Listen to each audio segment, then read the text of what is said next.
নমস্কার বন্ধুরা, তোমরা সবাই কেমন আছো? আমার রান্নার চ্যানেলে আজকে নতুন একটা রেসিপি নিয়ে হাজির। সেটা হচ্ছে ইলিশ ভাপা।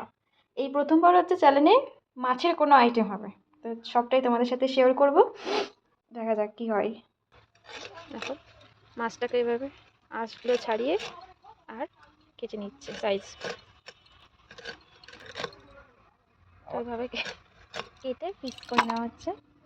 বাবা, জ্যান্ত ইলিশ মাছটা জ্যান্ত মনে হচ্ছে। দেখো, পুরো একবার লাল টকটক করছে।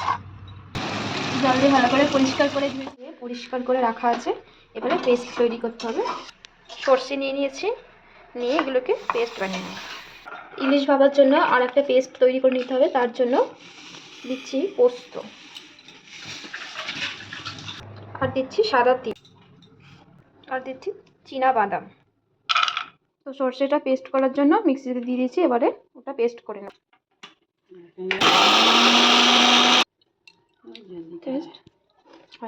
এখানে পেস্ট রেডি। একটু জল বেশি করে দিয়েছে, ওই জন্য একটু পেস্টটা পাতলা হয়ে গেছে। লাস্টে হলুদ গুঁড়ো মিশিয়ে নেব। কড়াইতে সর্ষের তেল দেওয়া হয়েছে ইলিশ ভাপা করার জন্য।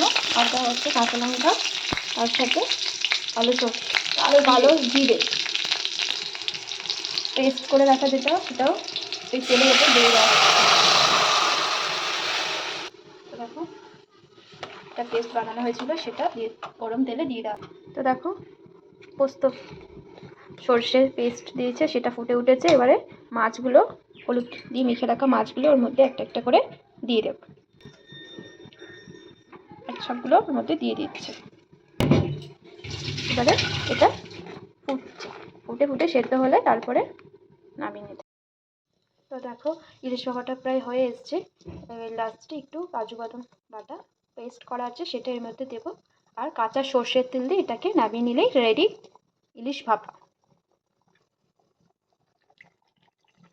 তো দেখো, এর মধ্যে কাঁচা সর্ষের তেল দিয়ে আর এটাকে নামিয়ে নেব। তো দেখো, এই আমাদের ফাইনালি রেডি ইলিশ ভাপা। গরম ভাতের সাথে পরিবেশন করতে পারো, দারুণ খেতে লাগবে। আশা করছি তোমাদের ভিডিওটা খুব ভালো লেগেছে। ভালো লাগলে অবশ্যই আমার চ্যানেলটাকে সাবস্ক্রাইব করবে আর কমেন্টে জানাবে তোমরা বাড়িতে বানিয়ে খেয়ে যে কেমন লাগলো। ঠিক আছে, টাটা, দেখা হচ্ছে নেক্সট কোনো ভিডিওতে।